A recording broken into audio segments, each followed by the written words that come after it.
Hi guys, welcome to the channel.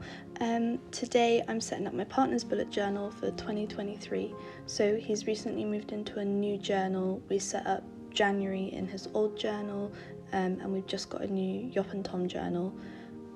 So I'm setting up the start of year pages. So I just decided to keep it super simple for the setup. I put 2023 right on the first page as soon as you open the journal because I didn't want to waste too many pages. I also used stamps to write in his name, and I just did some really simple swirl patterns as an extra decoration. I saw Plant-Based Bride did something similar on her channel with a setup, and I thought it would just be really easy, and it looks quite nice. It looks like a lot more effort has gone into it than it has.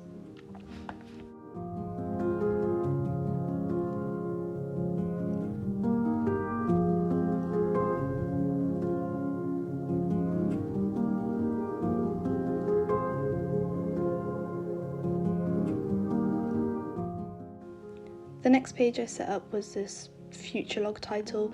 It's a little bit over the top, but I like the way it turned out. I just did some more of those swirl patterns as well, and I'm just using 3 different coloured pens. So this is a really easy setup that anyone could do with basic supplies. You just need 3 different coloured pens. I did use stamps, but instead you could use a black pen.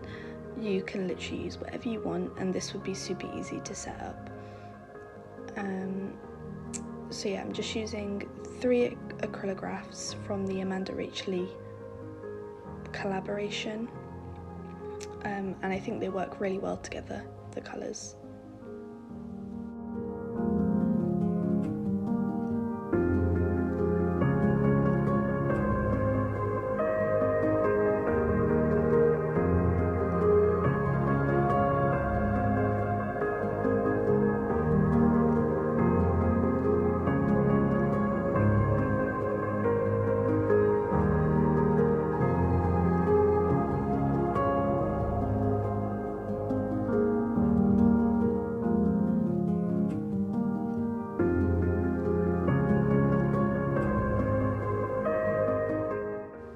Okay, so next is drawing out all of the mini calendars for the next year, so there's kind of a year at a glance. This is my least favourite part of setting up a new bullet journal. Just writing out all these mini calendars is so tedious, and no, I just don't want to do it. Maybe I should get a stamp so I can just stamp the months. Anyway, luckily I didn't mess it up, which was surprising. I'm very surprised that I didn't end up messing it up. It came out looking fine, all the calendars are evenly spaced. There's a little bit of space underneath each one where he can write some events if he needs to. I think it's functional. I don't think it will get a lot of use, so I didn't want to go too over the top with any decorations or anything. And I just finished off the spread with my stamps, which I used to write in the months.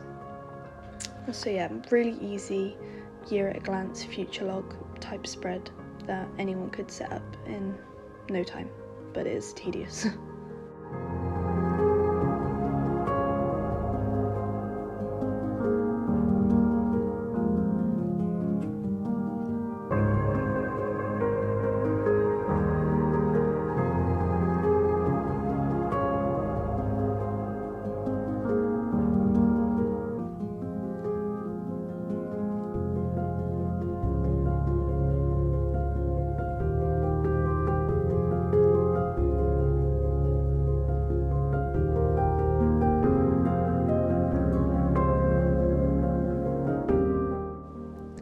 So next up is just a little contact spread, not something that's necessary in everyone's journal, I'm sure, but my partner is working in a newer industry and wants a place where he can keep track of any contacts that he makes, and that's something that's important to him in his job, but definitely not a spread that's necessary if you're just setting up your first bullet journal. You don't necessarily need this page, it's just something that's functional for him. So I've just given him a space to write like the name and position of people that he meets and their contact details and any additional notes, and I've just sectioned them off. Hopefully this will be enough space for him. We have got a spare blank page at the end of this setup, so if we need to add more we can.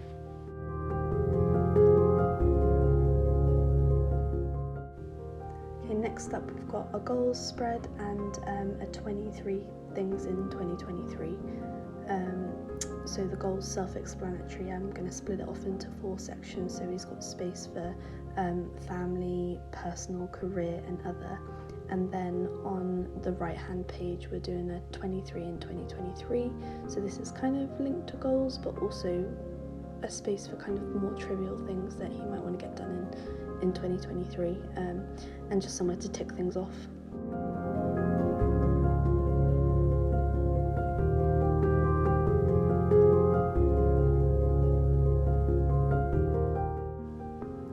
After that, I'm just setting up like a reading tracker and a gaming tracker. We do like a little family book club type thing, so just doing him a little bookshelf so that he can keep track of any books that he reads throughout the year. I'm sure this will not get full, but he's got plenty of space if he does decide to go wild with the reading this year. So I've just drawn a really simple bookshelf. I might, if he's lucky, I might go back in and draw in some little books, and then all he has to do is write the titles in, but for now I just left it because this was already taking me longer than I anticipated. I added some more of those swells in at the bottom, and then on the right hand side I've just set up a games tracker. I've done a really simple games tracker just because I wasn't sure how much information he wanted in it, so I've literally just got like the title of the game, when it was completed, what it's being rated and what platform he played it on, so hopefully that should be enough to start him off.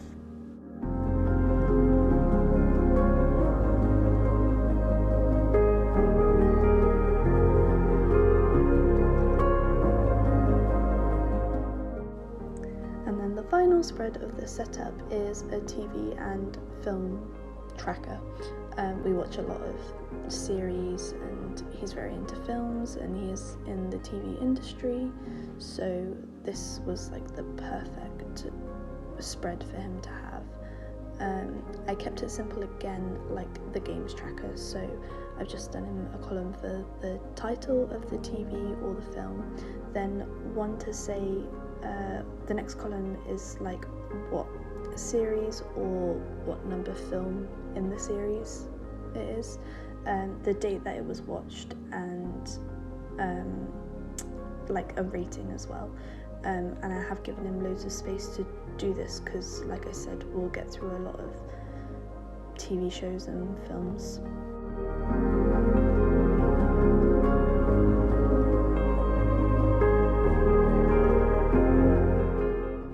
And here is the final flip through of all the completed spreads. If you did make it to the end of the video, thank you so much for watching, I really appreciate it. I'd also appreciate any likes, comments or subscribes. And yeah, thank you so much for watching, and hopefully I'll see you again soon.